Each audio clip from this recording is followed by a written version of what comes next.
Hey guys, and welcome. Jeremy Altman here, Career Resource Consultants. If you recall, we've got this wonderful show called Career Corner, where I speak with opinion leaders, subject matter experts, those that are in the C-suite, and really discuss career, hiring practices, job search, candidacy, and how to become a better candidate. And today I'm excited to bring on a guest that I've known for several years. I actually recruited for him when I was in the recruiting world, found him extremely engaging and wonderful to work with. So without further ado, I want to introduce Kien Nguyen. He's president of SomnoMed, which is a medical device company focused on sleep apnea. And welcome, Kien. Good morning, Jeremy. How are you? I am doing wonderfully. How is Texas today? Texas is beautiful today. So at the beginning of February, and we may see 70 degrees, which is unheard of. Yeah, you're killing me. You can probably see the snow out my window. So I'm a little envious there, but I'm glad to hear it. I hope you take full advantage of it. Thank you. So if you could take a few minutes and kind of talk to me about your progression in your career, that would be wonderful. Yeah, I'm happy to do that, Jeremy. So my career, like most people, started off with their first role after their undergraduate studies. So I did a Bachelor of Science in Genetics and Cell Biology. So one of my first job coming out of college was with a small biotech startup in Houston, and it was an individual contributor role. Coming into this very small company, I believe I was number 6 or 7 hired. So it gave me a good chance to learn to work for a startup.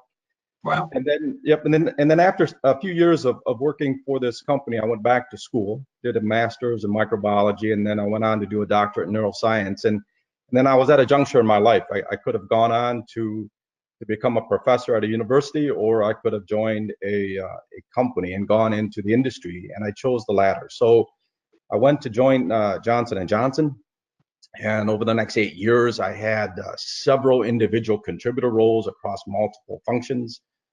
Great training experience. And then from there, I went on and left J&J for more career development. I wanted to get some experience with being in a functional leadership role. So I went to KCI in San Antonio and spent about 4.5 years there. And then after that, I had another opportunity to leave KCI to continue to develop myself into a general manager. And then I went out into the Bay Area and worked for Stryker Orthopedics. And then about 6.5 years ago, this opportunity came up with SomnoMed back in Texas, which brought me back to Texas. And now I'm running the business for SomnoMed here in North America. Wonderful, wonderful. How many employees do you have in the U.S.? Yeah, so our team in the U.S. is about 55 employees, Jeremy. Okay. And worldwide? Right around 350, 400. So let's get into hiring. Obviously, over the time, and I do definitely want to get into your career because I love hearing kind of, it sounds like the purposeful steps that you made in order to get from one place to another. But, now knowing that you're, at a president level, you've certainly been hiring for many, many years. What are the 2 or 3 most important traits that you look for when you're hiring? And if you might be able to break that down into levels, maybe the entry level, the mid level, and then that senior or C-suite level. Sure. So when we look for new talent to bring into our company, one of the things that we look for with these candidates is their ability to communicate, right? During our search and our process, and as we're talking to them, we want to make sure that people understand the role, that they can articulate the reasons why they want the job. But we also look for, and this is both at a lower level as well as at a higher level, that they can get along with people, they can work well in teams. They know what their jobs are, but at the same time, they know that they are an important team member and that they can work in synchrony with the rest of their teammates. When you start to advance and when we look for people that are in higher roles, then that's when we start looking at career paths. That's when we try to understand if we hire someone in a leadership role, can they lead? Can they lead the team? Can they coach their team? Their team members. How does this role fit into their whole entire career path, and those are some of the things that we try to tease out, because we want, we want to bring on employees to be long-term employees. Everywhere I go now, it's about team, it's about cross-functional communication, it's about being able to work and engage with others and be able to give and take in that type of environment. Is that what you're seeing in your company and as your industry as well? Is team orientation is almost at the top of what you need when you're looking for a candidate? I can't think of a job, Jeremy, where you're working on your own and you're only working on your own, right? They're very few and far in between. Most roles these days, and it doesn't matter what level you come in, you are working as a part of a team. And sometimes you have to lead the team, and sometimes you have to be a very important team member, and people depend on you. So we look for those experiences. We look for people that understand what that means, right? And during the interviewing process, we try to probe and gain their experience. Tell me about a time when you had to lead a team, and what was that like? Or tell me about an experience where you were a team member, and talk about the positive experience and the negative experience of being a part of that team. Because I want to try to get into people's heads to see, do they fully appreciate what that means? Because it's not easy when you bring people together and you try to get them to focus on a goal. um, you know you may find that some people have their heads in different places. So Ken, we talked about kind of the entry level. We kind of went into the senior. Is there anything special that you look for at the, that elite, that C-suite table level? Yeah, I want people that are curious. I want people that want to learn. Very, very important, because when you get into those roles, you will come across situations that you haven't been exposed to before. And so how does someone at that level, recognize what they know and what they don't know? And if they don't know how to handle the situation, how do they go about figuring it out?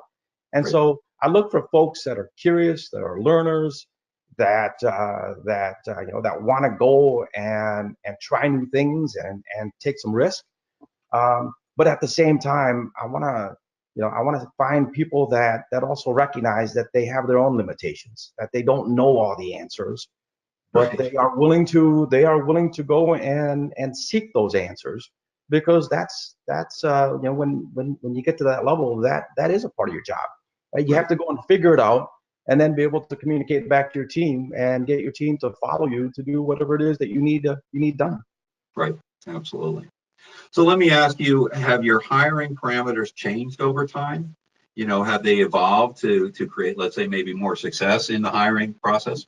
Sure, it has. Early on, Jeremy, when I first started, to become a supervisor, a people manager, during that time, I focused on the skills and the experience, because I wanted to fill the role. I wanted to get someone in to do that particular job, and I wasn't thinking much more than that. As my career progressed and as I have moved on, I have found that it's not just that role, but I want to bring people in that have a longer runway. I want to bring people in that have more potential to be able to contribute to our company, to be able to come in and do this job and do it real well, but then also that they want to expand themselves. They want to be able to shift to another function. They want to be able to take on more responsibilities and to advance. And I find it's much, much better for the company and for the business to find employees that have a longer runway, because then they can contribute more and stay with the company much longer. Right. I haven't heard the longer runway analysis. I love it. I think I'm going to have to start to utilize that. So I might have to start paying you some sort of royalty or something. So I appreciate your kind of diving into that. To take it to another lane, how is it that you seek out or uncover, talent, for SomnoMed right now? Yeah, variety of ways. I look to my network. Typically, I reach out to people to see if they know of anyone that is looking for a job. In the last 5 to 10 years, LinkedIn has become an incredibly powerful tool for us to find talent, but also for people to let recruiters and let companies know that they are open to new opportunities. So, Can I ask you a question about that? yeah, please. As far as LinkedIn goes, do you personally do outreach when you're kind of in that mode, or do you just let your underlings kind of do that? Both.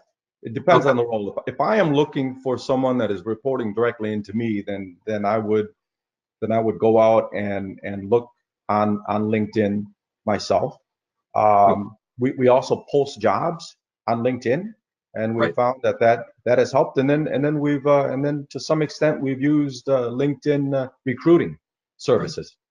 So let me tell you guys. I mean, you're hearing this from the president of a company that he reaches out, and I'm telling you, the power of LinkedIn has just taken professional networking to another level. And, so I talked to you all about reaching out to presidents and CEOs and not getting worried about it if they connect with you or if they don't connect with you. But the reality is good CEOs, good executives are going to want to connect with good folks in their industry.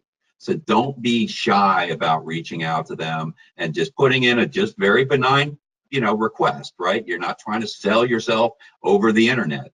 But boy, having these connections with, decision makers is wonderful. And it's great to hear a senior level guy saying, yeah, I'll go out and look, and I'll actually look to connect with them. That's Yeah, good stuff. and just to add on to your comment, Jeremy, it's very helpful for me to come across a profile and know that they've had some relationship with people that I've worked with in the past, or that I currently work with now. And so you talk about the power of the network, and LinkedIn through social media has really helped. Has helped us from a recruiting perspective, but also I think it's helped a lot of people out there to find the right role for their career path.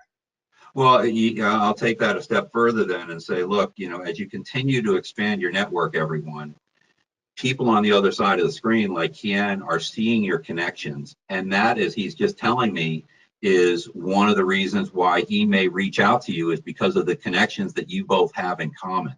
So just continue to build out that network, because you never know how those tentacles are going to start to kind of gel together.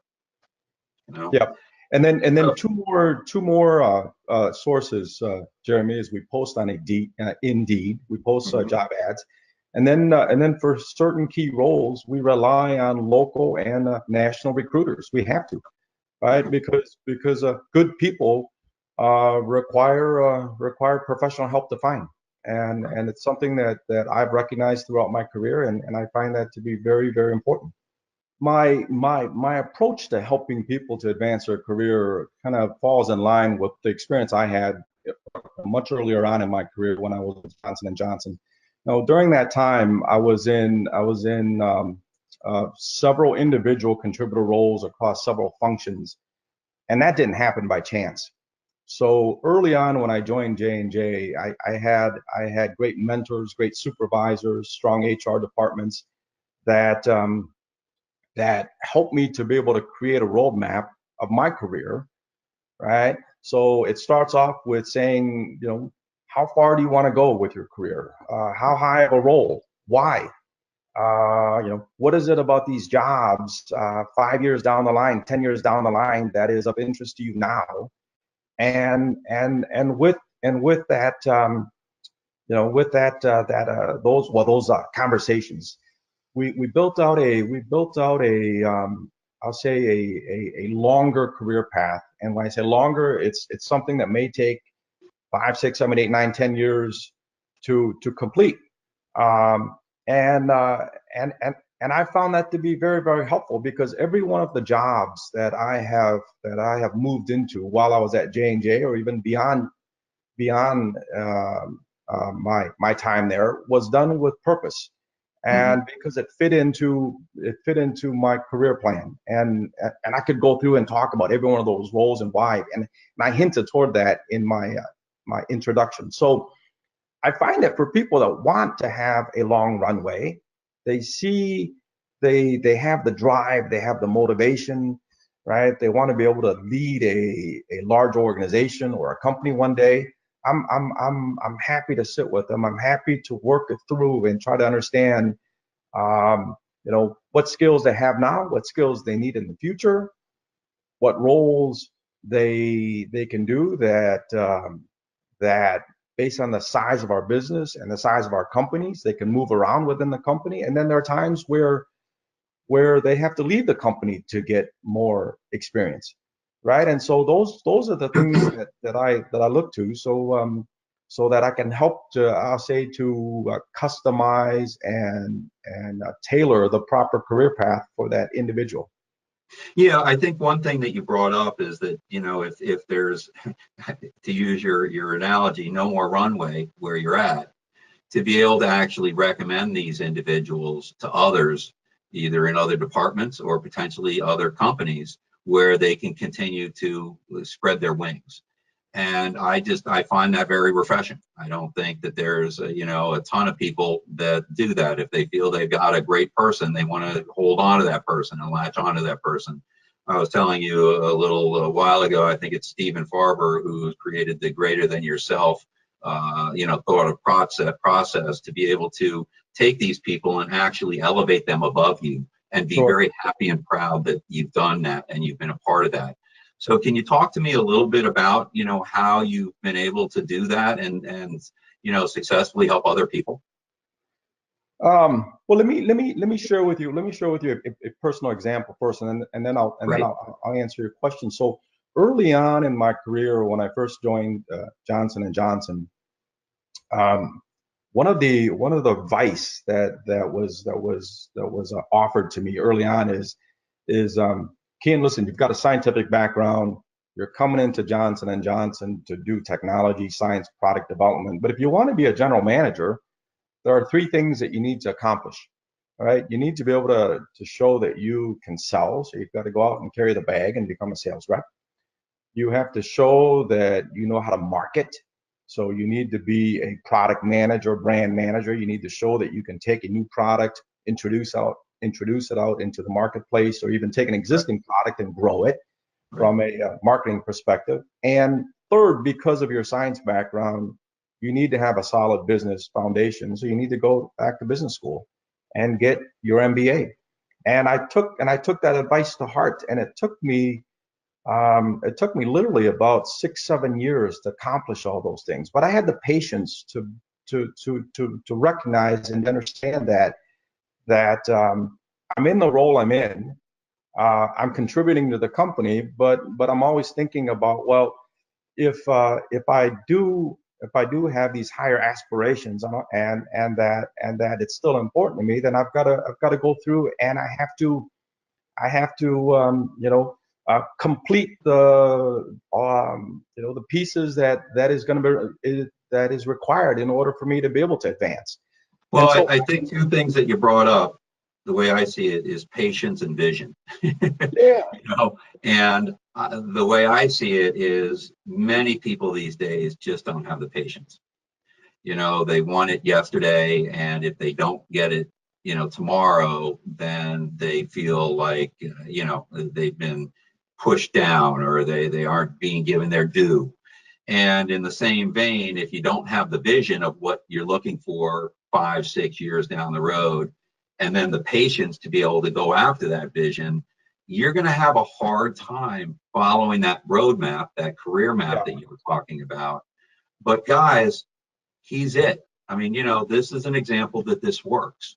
And so, you need to be able to take this to heart and not take this as lip service that, look, if you do this, then maybe you'll get there one day. This is what he did, and he's gotten there. So that's awesome to hear. yeah. And there's one other piece of advice that I want to share, Jeremy. That's also very, very important that I gained early on in my career.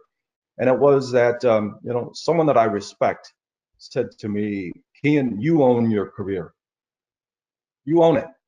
So if you want your career to go in the direction that you want to take it, then you have to drive it. Don't expect HR to do it. Don't expect your supervisor to do it. Don't expect me to do it. And I listened and I understood and I heard that, and I to this day share that same advice to people, right? Own your career. Exactly. You own your career. Now you have to go find people that want to help you Absolutely. to create the roadmap. And so this goes back to your question to me a few minutes ago, is that when I find people that are highly motivated, that have a strong drive, that want to take their career from A to B to C to D to E to F. Um, I love working with those people. I get really energized Mhm. because it was something that I saw in myself early on in my career. And so it comes down to sitting down with them and kind of helping them to understand, if you aspire to get to D, E, and F, and you're at A, B, C today, then let's look at what are some of the gaps Right. that you need to do, right? For example, and I'll throw out a few examples. You need to have experience with people management. You have to be able to, show that you can not only lead a team but help to grow people within your team so Right. that they can move on and expand. Your experience may be only in the U.S. You have to go and move across the ocean to get work experience outside the U.S. You maybe have to go to Europe. Let You me have to ask go to you, Asia. do you take inventory at a certain time? Like, do you take a yearly inventory? Do you take inventory every 3 or 4 years of what your skill sets are now and what you need to, add to that tool belt to get to that next level? Is it, I know one person that I interviewed just recently said, you should be updating your resume every 6 months because that will get you into that, mindset of what I've done and what I need to do to get to that next step. Do you have kind of, that type of time period that you think about? I think a 1 year period is a good period, Jeremy. 6 months might be too soon unless there's a lot of changes that are going on within your roles, and you're picking up new skills. But I find that once a year, take the time to own your career and do that self-assessment, or get someone to help you with it, Absolutely. right? And so then you know that going into this next year, what are the one, two, or three things that you want to focus on, and sometimes you don't have to change jobs, right? Mhm. Take on a special assignment, um, right? Go out and seek the experience. And if you're fortunate enough to be able to do it in the same role you're in with the same business unit in the same company, beautiful. If not, then you may need to be honest with yourself and with your company and say, listen, it's time for me to move on. I've hit the glass ceiling where I'm at, and unless there's something else for me to do, to be able to help to add to my career, then I've got to go and find it somewhere else. And those are Right. those are very, very difficult, but also very honest things that both the supervisor and the employee needs to get to. Right. It was funny because I was going to talk about honesty the first time you said it, and then you said it again. I was like, so, there needs to be a level of honesty too, folks, for you to be able to understand that if you don't have the specific skill set, that you need to go out and create that experience in order to get it. And if you just think that you got everything, you're fooling yourself. You're not being real. The goals that you're looking to try to reach are not going to be gotten because you haven't gotten to that level of honesty. So, almost that first step is, let me be honest and real with myself, and then begin to put this, plan together. Yeah, and what has helped me in the past, Jeremy, is that when I see and I recognize that I have some gaps to fill, Hmm. I go out and I seek advice from other people, other mentors, other folks, and I have the conversation so that when I hear two, three, four, five people saying, "Hey, those are the right gaps that I see in your career," then it's very obvious. I don't try to dispute it. It's things that I recognize, and so it's things that I will try to work on. And it may take time. It may take years to develop some of those skills. But it goes Well, back to what you're what we saying talked about. then is reach out to others too. Reach out to your network, reach out to your mentors, to your mentees. Yeah, But don't feel like you have to do it alone. There are a lot of people out there that do want to help you in your career. You need to be able to find them, because there are also going to be people that don't want to help you in your career. They want to jump over you, right? But if you find that network, please just utilize them. They're a wonderful resource, and it sounds like they were for you. absolutely. You obviously have traversed the landscape beautifully. And regardless if it was at one company like J&J, where you maybe went 7 or 8 different roles and you had to attain those roles, or moving from company to company as you continue to move up the ladder. But how is it that you would be preparing? How is it that you were a great candidate, to be able to be offered that role and be able to be successful in that role? What Yeah. was your So preparation like? yeah, so it starts with a very, very good understanding of that position, right? And how that position is going to help me and my career progression. But at the same time, I also have to think about how am I, the candidate, going to help that role and that business and that company. So it's I would review the job description. I would talk to people that have done those positions in the past so that I can gain an understanding of that role.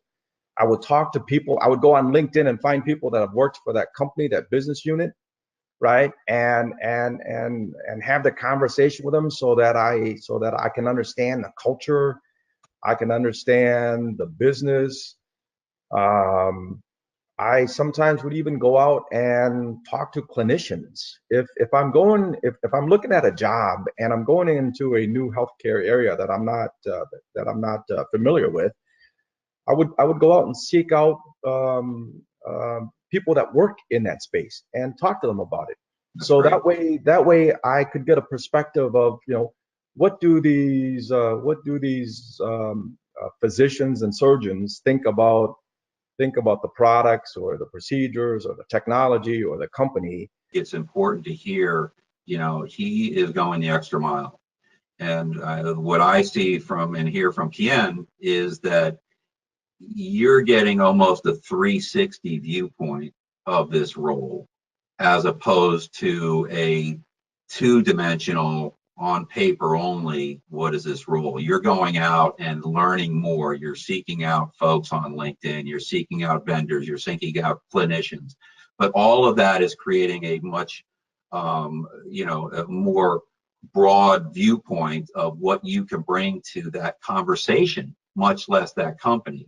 And if you can then interject some of that information that you've been gathering and bring a broader viewpoint to the table in the interview process, I would think that just, set you to another level compared to some of your, candidate competition. Do you feel it did?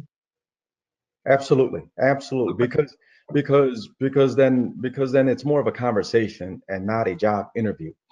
Right? When someone comes in prepared and they have questions and they talk about their preparation, Absolutely. it's no different than when they actually do the job, Yeah. right? If they prepare to get the job and they do it well, then it gives a very strong signal that when they do get the job and they come into the job, that they'll take that same process with them. People want to know that you can step right in and make a difference. And if you're preparing like you are there, it makes it much easier for the interviewer to say, boy, this person can really step right in and make a difference. Look what he or she has done, even just in the interview.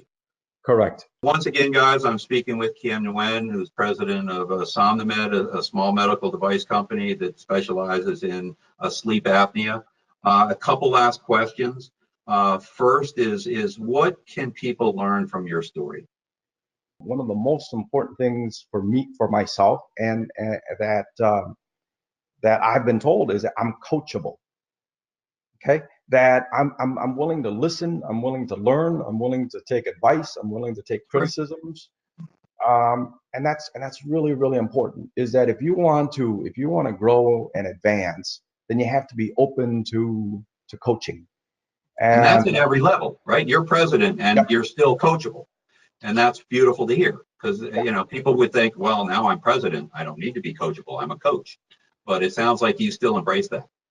Listen, professional players, right? You talk about professional athletes, baseball, football, basketball. They're getting coached and they're playing at the highest level of their game, Right. and they get help every single day.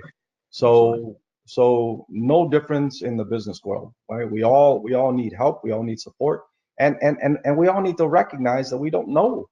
There are times where we just don't know what we don't know, and we have to be honest with ourselves and go out and seek help. So, Kien, it's been wonderful. I really appreciate the time that you've been able to give. I think that we've got some wonderful information to be able to get out to the audience. As you made a suggestion, I think I'll be able to start breaking these up in bits so that people can take, small bits of information that you've given and be able to apply it. So, guys, first of all, Kien, thank you very much. I appreciate the time. You're very welcome. Thank you. Absolutely. I hope you have a wonderful rest of your Sunday. And for the audience, guys, this will be coming out. You'll be seeing it on that day, which is this Wednesday. You'll probably see some blurbs before then. But again, this is Career Corner. My name is Jeremy Altman. This is a show that's really focused on being able to speak with opinion leaders and subject matter experts and C-suite executives to really dive into their head and figure out, how they hire, how they've moved up their career. And I hope it's been helpful. So, Kien, again, thanks again, and take care, everyone. Okay, bye-bye. Bye.